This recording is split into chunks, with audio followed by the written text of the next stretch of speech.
Hello and welcome back to round one coverage from the 2019 European Open presented by Innova Disc Golf. We are watching Spin TV coverage. You've got Big Sexy here with you, Nate Sexton and Jeremy Koling. And if you didn't catch on the front nine, we are now known as Iso Sexikas, which is, of course, the maiden language for Big Sexy. Big Sexy in Finnish. That's right. We got Paul McBeth, Eagle McMahon, Kevin Jones, and Simon Lizotte. We saw exactly what you think you'd see from these guys on the front nine. Some really big putts from Simon, some scary putts, some great long-distance sidearms, some technical shots, putters, mid-ranges, everything. These guys are shooting under par. They're playing great on the course, setting themselves up for an attacking back nine that has a lot of OB. It can be really scary. One of our signature holes here as well, starting out on the 10th, par 4, 230 meters, 755 feet. You go over the soccer field, that left side, all OB, as well as the trees that you're going to see here on the left. Kevin's going to have to hit that gap and go through and then go left. There's also OB deep. If you do turn it over and you have power like this, young man, that might be a problem for you. Yeah. And this looks fantastic. Yeah, this is looking really nice around the corner. Huge. You really can't put it in a much better spot. Maybe another 30 to 40 feet to the right so you can see the pin. I believe that fence for the soccer field might be obstructing his view. He should still be able to see the flag stick and everything, though, right. I think. I'm just thinking, like, perfect. Sure. Eagle really close to Kevin. Wow, really close. Really close to Kevin's. And they've made a couple changes on this hole. They brought the OB on the left side. It used to be the edge of the soccer field would be the OB line, and they've really brought it out another 10 to 15 meters. And Paul makes a big difference. Doesn't like it. Does he not have enough distance? Barely. Oh, he is safe, but yeah, he definitely knew he was in danger. And the pass, that was safe by 15 to 20 meters. And it's got to feel good as your Simon have the giant Simon Lizotte logo behind you on this hole. That's got to get you fired up. It's pretty cool. Yeah, it's really cool. And crush one. He does. Oh my gosh, look at that. Are you kidding me? Technically the best drive in the group. Technically. What, that is. Look at that grouping. Unreal. For 400 and, I'm going to say 150 meter drives. Yeah, maybe a little under, but yeah. Right around that range, though, and big then drives. To all be within 1 meter of each other. I mean, touching. Yeah. Really makes McBeth look like a chump. Well, he kind of is. I take it back. I'm so sorry, Paul. I'm just kidding. Great approach there from Eagle. Please don't beat me up. Oh, didn't like it out of his hand. Yeah, and oh no. He has skipped over the hay bales, which is the second thing they've changed in this hole, and that was there to prevent the rollaways from going out of bounds, but it also stops shots like Kevin's from coming back in. And this is going to be perfect. There's a bullseye hit for Simon. Kevin Jones from quite a ways back for his par. A decent effort. Didn't quite have the height, though, and he's going to have to settle for an unfortunate bogey with an incredible drive. McBeth from 12, 13 meters here. Yeah. Just low.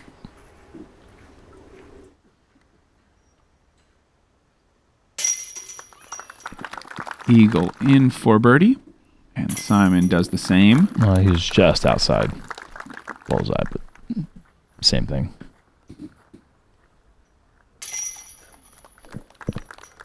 Bogey for Kevin after that errant upshot.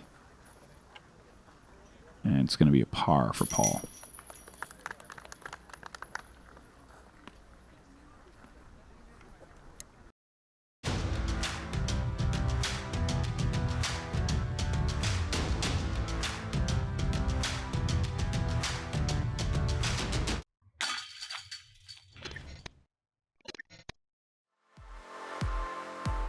Hole 11, one of the most treacherous on the course. Par 3, 120 meters, 394 feet.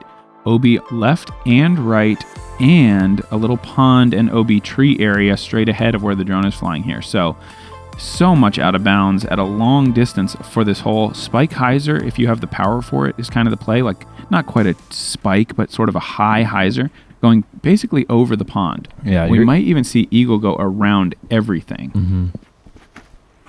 That's actually a little early look. Over it all. Yeah, early and left. Too far left? No. Oh, wow. Spikes in just safe. Thank God that was on such a steep hyzer angle. Yeah, by design, I'm sure. Simon also doesn't look like he kept it as wide as you need to park this. I think he did. Oh, actually, never mind. Oh, wow. All right, great result. Shot. I think it was a great shot all the way. I think that was exactly what he wanted. Wide and over the pond. And yeah, no, I must have seen something else. It didn't look like it was what it ended up being. This might be perfect. too wide. Is it get over the water? No. There's a splashdown. Paul McBeth is out of bounds. That's going to be a tough putt to save as well. 13, 14 meters from the pin, probably. Maybe even obstructed. Mm-hmm. This is also dangerously wide. Oh, around everything. No problem. Yep. That I wish I could do that. Mm-hmm. Open 11-meter putt for Kevin. And McBeth is definitely a little bit obstructed. Maybe has to put a little anhyzer on this putt. Oh, off just the off top. the top. Eagle for birdie.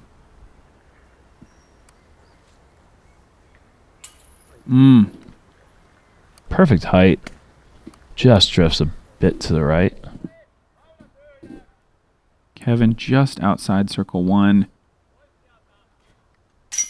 It's the second putt we've seen just outside the circle splash out left side for Kevin this round.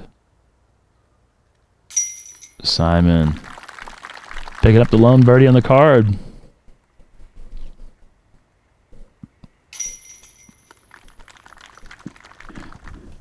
And when you get in the open on holes like this, you really start to see on 10 and 11, you really get to see how big this gallery really is. And opening day here at the European Open, such an impressive gallery.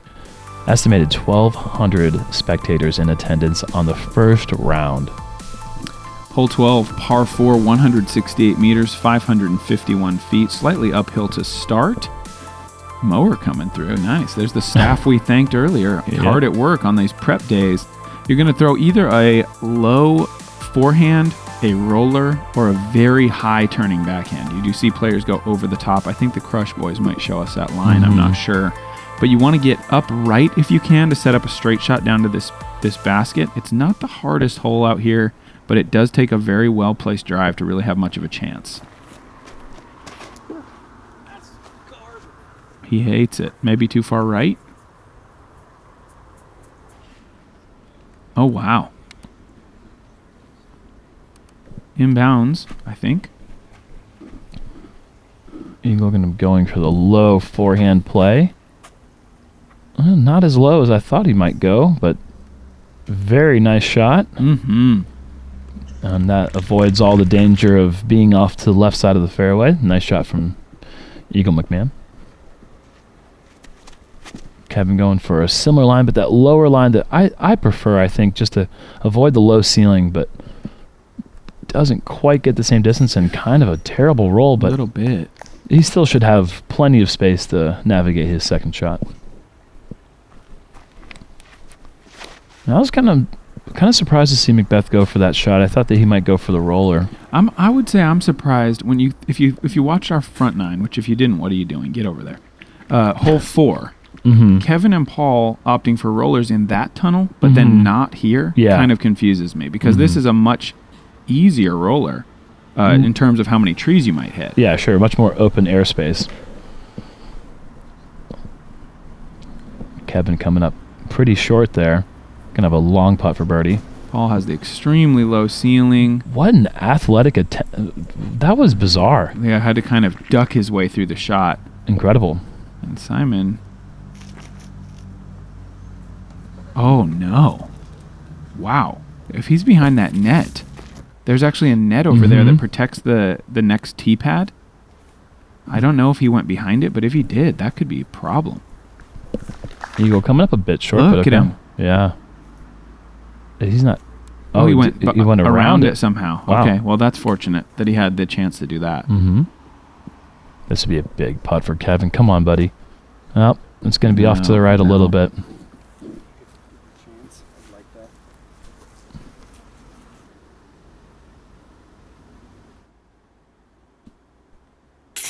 And Paul just over the rim on the left side, but in the basket. Nice pickup from that awkward approach area.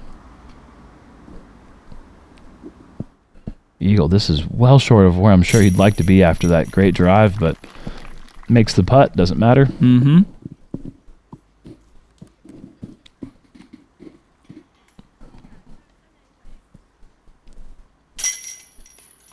Par for Simon, and we're going to see a par for Kevin as well.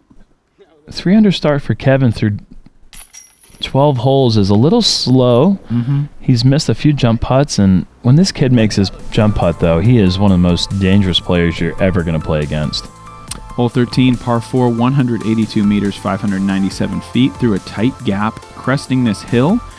You're going to know it's a good drive if you can't see it land. If it gets over this hill and flies into this next airspace, you're loving it. If you go left of these purple trees, there is some OB down there, a little pond area, but it's pretty rare to see drives go down there. You really have to put a little extra hyzer on your backhand. And then the approach, guarded by this nice mature tree, little bit of a slope behind the pin, but not too much in your way on that second shot. Eagle going for the flex forehand here, and I really like that play. That's a bit low. Yeah. But it got a nice skip. The fact that he's going to have an open hyzer to the pin shouldn't be too difficult for him. Agreed.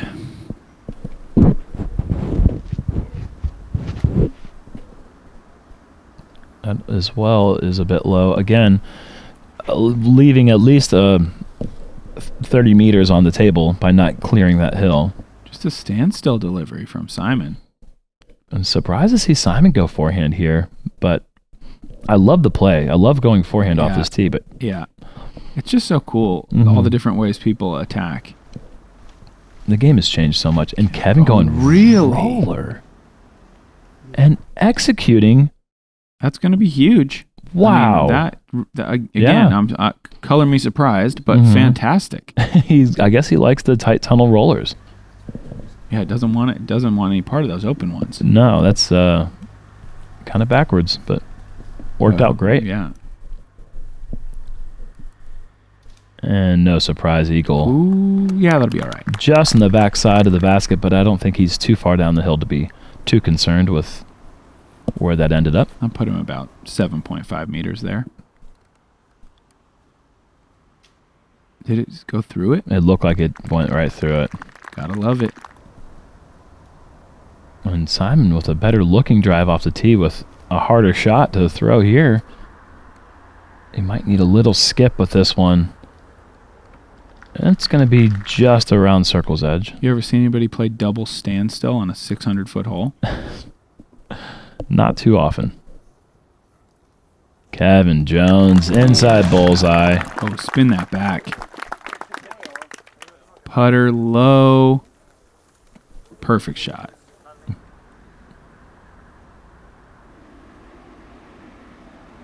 Simon. Oh, no. No, you're not. But you're up there. Eagle in for his birdie. Simon in for his par, and he's obviously a little disappointed by that, but pretty difficult place for his drive to land after a really great delivery off the tee. Yeah. Kevin Jones for another slam dunk. Getting those bullseyes racked up. Hole 14, par 3, 112 meters, 367 feet over this little stream. The stream plays as casual water, so the only OB in play here is the long of the basket all the way up at that parking lot. Very rare that you see a disc go that far here. These guys are going to go turnover backhand and or forehand. Not one of them, but maybe if they change it up round to round. But sure. Today specifically, either a forehand or a turnover backhand to get to this basket. Eagle going, I believe, FD3. Whoa. And a little skip across the road, but that is quite far. Maybe 20 meters, maybe. Yeah. Paul going turnover. That is some sort of fairway driver. And that is some sort of parked. Yes.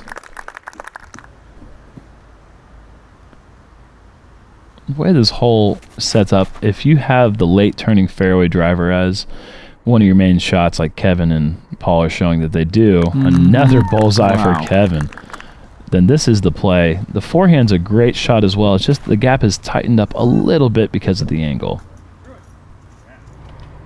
Simon asking for getting through. He did, but he didn't say get through it and park. You got to remember, talk to your disc and tell it exactly what you want it to do. Be very specific. What a run. Wow. Perfect height, just a couple inches or centimeters right at the basket. Oh, got a little piece on the long birdie attempt. Paul in for birdie. Hole 14 is playing as the easiest hole in the course at 2.71, although there are several holes right in that 2.7, 2.8 range, so they're all going to fluctuate from round to round, and which one takes the cake as the easiest. But there's quite a few birdies out here that you feel like when you stand on the tee, you really want to pick up. This is one of them. This one maybe not so much. Nope. Hole 15, one of the hardest on the course and perhaps on the tour. This is a very, very difficult hole. Par 4, 201 meters downhill, 659 feet. What makes it so difficult is going so downhill, but needing the disc to go so straight to hit the landing zone that you're looking for. You have the option of going short of the out-of-bounds creek, but these guys are probably all going to go big. Paul's going to go huge hyzer here. Around/over every tree. And once it gets over those trees, it needs the hyzer fairly quick. Yeah, this might be OB. The OB does come into play, but Paul is just Velcro. Got crazy control on his disc that I don't think anyone else does. Like, he does something while it's in the air. He speaks voodoo spells or something, and the disc just do what he wants. Kevin with a similar shot. This shouldn't skip. Oh. Wow, that's the landing zone over there. I guess so. It's very soft grass. Those guys are gonna love that spot. We had a little bit of rain earlier this week. Course is playing a little softer in some areas. And here goes Kotka. Beautiful. Wow. And these drives being wide left actually opens up the angle to the approach even better as well.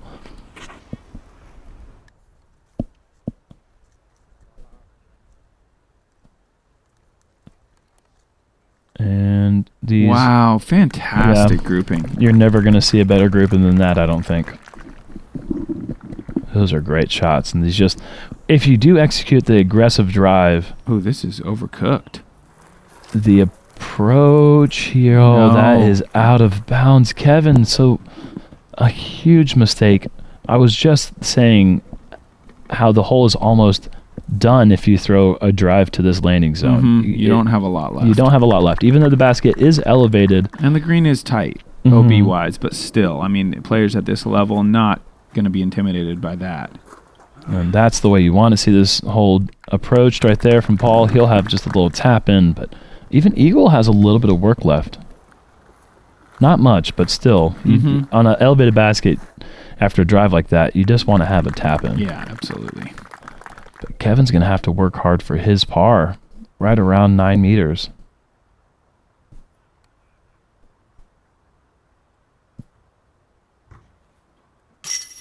Solid putt. Good save. And you can see the sigh of relief there, but also that's probably a sigh of, man, frustration. Got to do better. Nice easy putt for Eagle. And Simon will have just a little tap in. Paul has literally enough work left to just stretch his arm. And, oh, that's a nice stretch, birdie. That's the way you want to see that hole played. I put it like this. Out of bounds. Who even knows what that guy's talking about? some story from the practice round, I guess. Hole 16, par 4, 222 meters, 728 feet to an island green. So this is playing bunker rules. Anything that comes to us out of bounds is going to be a rethrow from the previous lie with no penalty. So there's technically nothing is out of bounds. It's all bunker. And you're just going to keep throwing until you come inbound. So a little less punishing than it could be, but still a hole where you have the potential to make a very big number. Yeah, and people do take really big numbers in this hole, but it was a tournament ender in the past. We've seen some winners. Oh, no. We've seen some contenders lose this tournament the last round going into this hole with a lead in the past. So I like the bunker rule change. I think that it's a forgiving yet somewhat punishing shot as Eagle just checks up in time.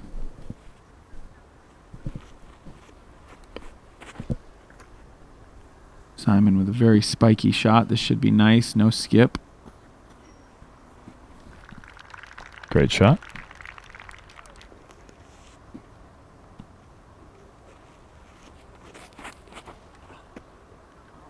He doesn't like it, but I feel like it's okay. Is it too far? It could be. It's not that big. A lot of spike hyzers on this hole, when they hit, they bounce right. And I think Kevin probably remembered that from practice. Okay, Paul going at that island green. Got to get over the hay bales here.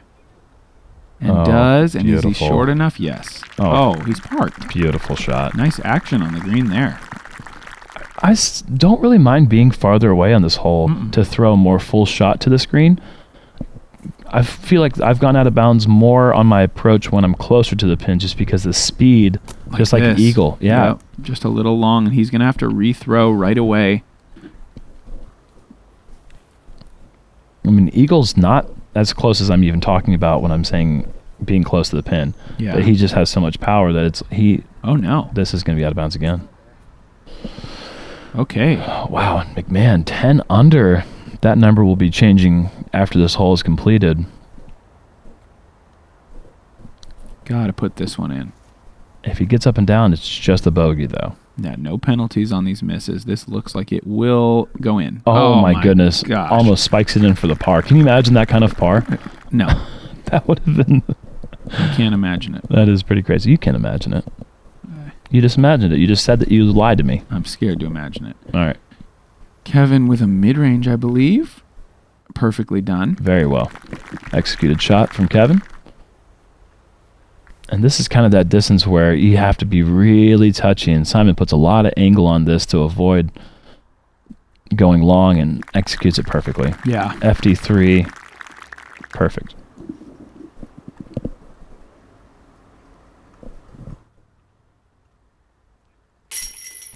In for the birdie.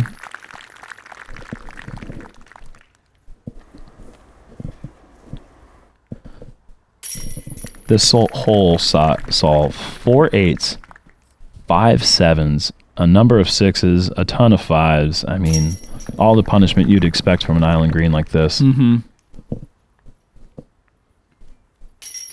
And a birdie for Two McBeth. strokes dropped to the card by Eagle.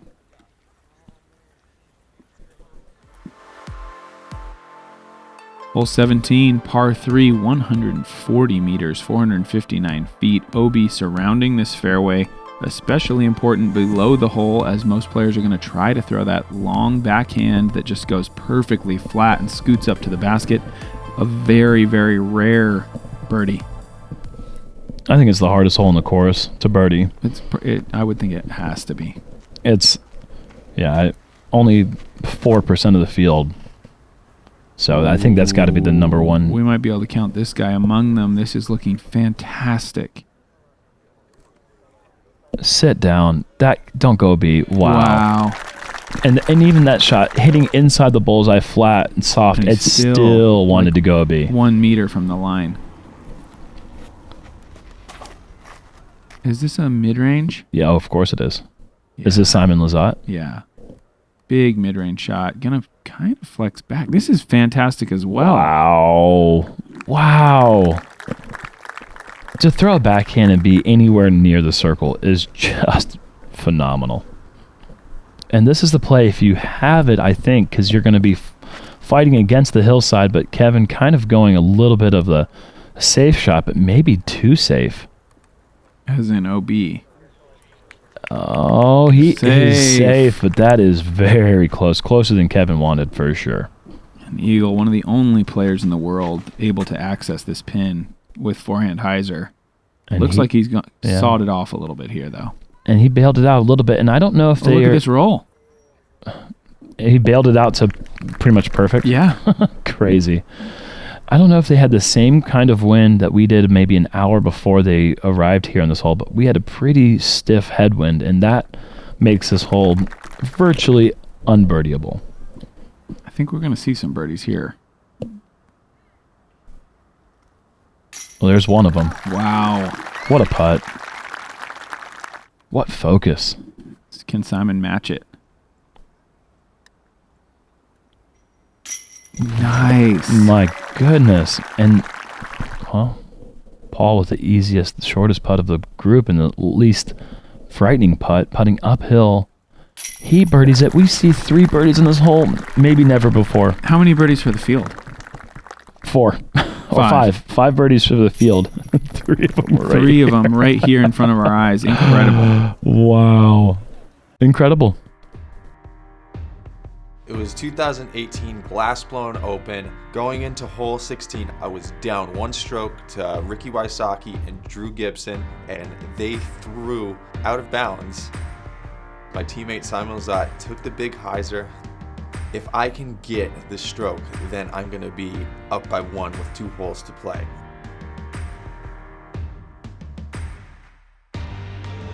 When the shot hit, I knew that I had an incredible opportunity to capitalize on taking home the Glassblown Open. I couldn't have done it without my PD2.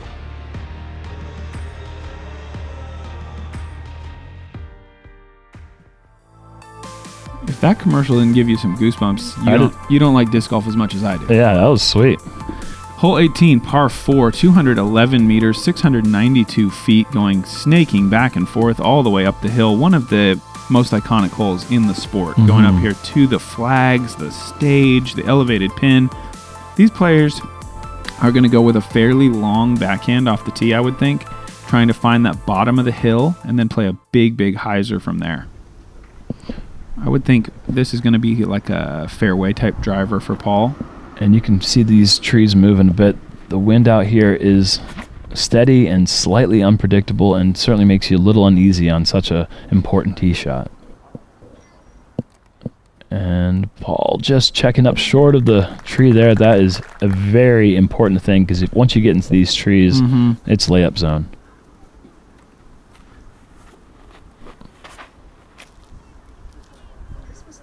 And Simon, this is looking really nice.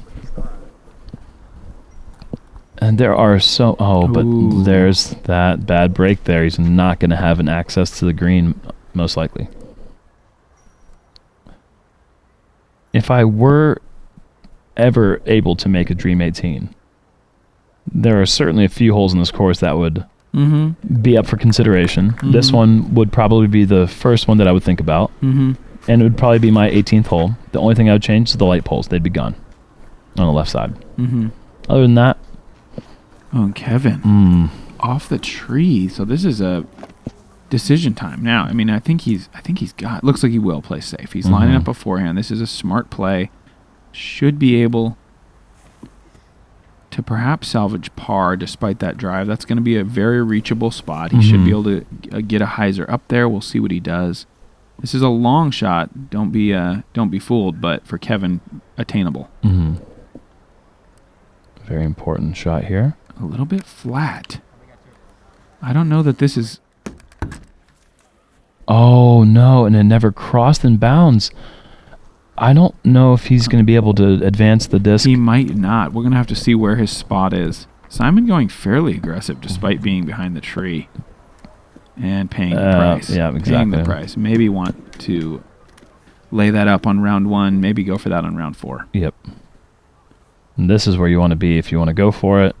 But still a little bit tight with that tree having to go the straight shot. This is OB left. And Paul does not commit to the shot. Wow. Maybe Eagle's in the right spot. I don't even know anymore. Eagle going putter. And he is maybe... This isn't great either. I think it's going to be in. Oh, my gosh. Oh, I think he squeezed back He got back in again. Inbounds, out of bounds, back in. Simon, a huge effort from 30 meters. Wow, and Paul's OB this early. So I guess Kevin did cross. Yeah.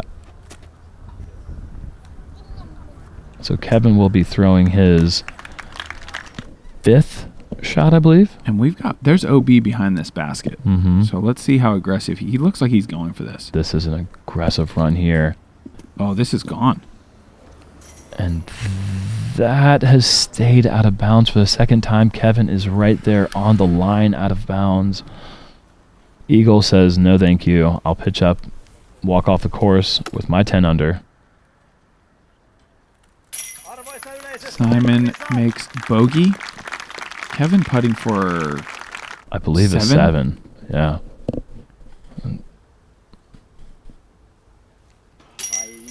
Oh, no. Oh, man. Coming into the 18th at -6. Kevin is going to drop 4 shots. Oh, a heartbreaking...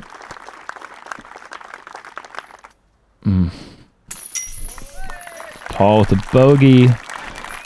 Great round nonetheless, though. Something I do want to compliment Kevin on, though.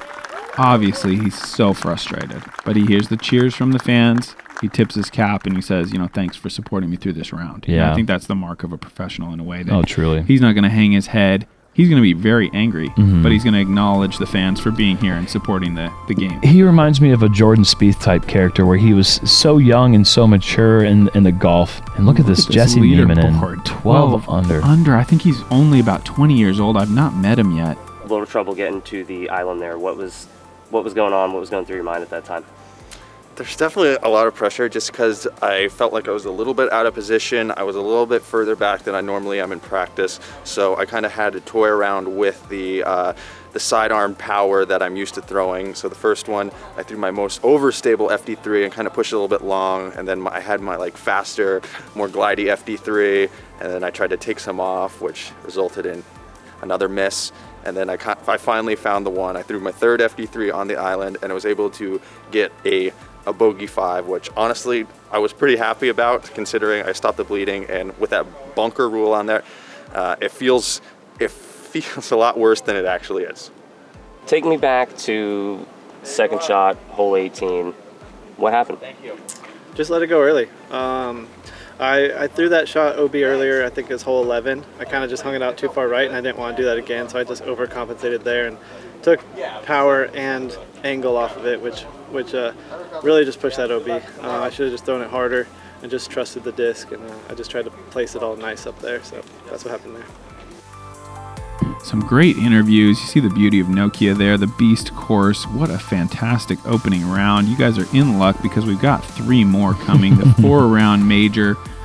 Everything on the line here in Europe. Beautiful weather. Going to be more and more fans as the days go on. Come back and join us here on Spin TV for all of the action coming forward from the 2019 European Open. Iso Sexikas signing off. Kitos.